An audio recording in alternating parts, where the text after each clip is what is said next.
Tokyo Ghoul is a psychological dark fantasy manga created by Sui Ishida that delves deep into the topic of humanity and morality. Set in a world where humans are at a perpetual war with man-eating ghouls, it's often hard to really think of the ghouls as monsters when you see the world from their point of view. Kaneki Ken wasn't born as some chosen one. He was simply at the wrong place at the wrong time and became a victim of it. He's turned into some ghoul-human hybrid, an abomination of both worlds, and he's forced into a completely different life where you either eat or you get eaten. He constantly struggles to hold on to what makes him human, but what exactly makes him human? In the story of Tokyo Ghoul, we don't just explore the ghoul world or the human world, we learn to care about the characters and their stories on both sides of the coin.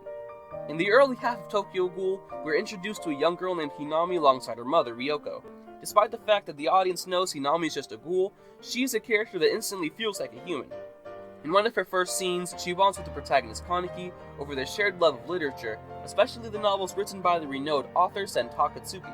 Realizing that Hinami's situation makes her unable to get a formal education, Kaneki decides to teach her complicated kanji, and the two instantly form a brother-sister relationship. Hinami is just like any human child. She has a love for learning and exploring, and she also seeks comfort in older people she can look up to.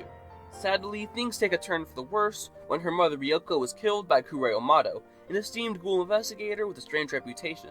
The investigators don't think of Hinami as a child. All they see is a bloodthirsty, man-eating monster that must be annihilated at all costs. Hinami is eventually forced to kill Amado in order to prevent more of her loved ones from dying, and it's traumatic for her to have blood-soaked hands, especially at such a young age. By experiencing the world of Tokyo Ghoul through the eyes of a ghoul, learning about their most human passions and emotions, it allows us to understand that yes, they are still humans at their core, despite their differences, and ghouls deserve to live in a world peacefully alongside quote-unquote normal humans. Although many of the ghoul investigators in the show neglect to see the ghouls for anything other than evil demons from hell itself, the audience doesn't see a monster when they look at a ghoul. We just see another person trying to survive in a harsh world where they seemingly have no other choice but to eat flesh. What differentiates Hinami from Kurei Amado? They're both doing what they can to survive, eliminating anything that poses a threat to them or their loved ones. In the cycle they were thrown into, ghouls are forced to eat humans, and humans are forced to kill ghouls in order to prevent themselves from being eaten. Is there necessarily a good guy or a bad guy in this situation?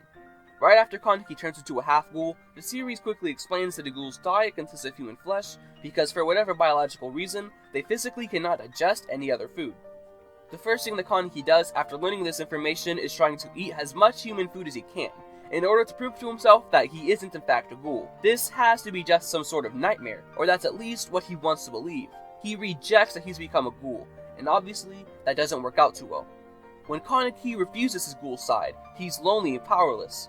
However, when Kaneki fully delves himself into the world of a ghoul, he becomes bloodthirsty and sadistic, sometimes even going into fits of insanity, where he isn't able to control himself, and he loses the empathy and altruism he once had. In both cases, Kaneki rejected his true self by ignoring what really makes him Kaneki, both physically and psychologically. It's only when Kaneki accepts both sides of himself that he's finally able to find happiness, and this is a clear representation of the entire city of Tokyo. Kaneki's establishment of Goat and the elimination of the fear that drives a wedge between the ghouls and the humans, making those who were once considered monsters seem not so monstrous anymore, is what finally allows the city to become harmonious. So what really defines a human? Well, that's a really complicated question. The ghouls in Tokyo Ghoul have humans' emotions and interests. They like television, literature, and music, and they even have passions, like being a doctor or an artist, for example. When it comes to the overall inhabitants of Tokyo, it's the primal emotion of fear and survival that divides humanity, and it's compassion and understanding of this fear that has the potential to eliminate this ongoing conflict. Thank you guys very much. If you guys enjoyed this video, please make sure you leave a like and subscribe and share this video with your friends. I'm Caleb, and I'll see you guys in the next video.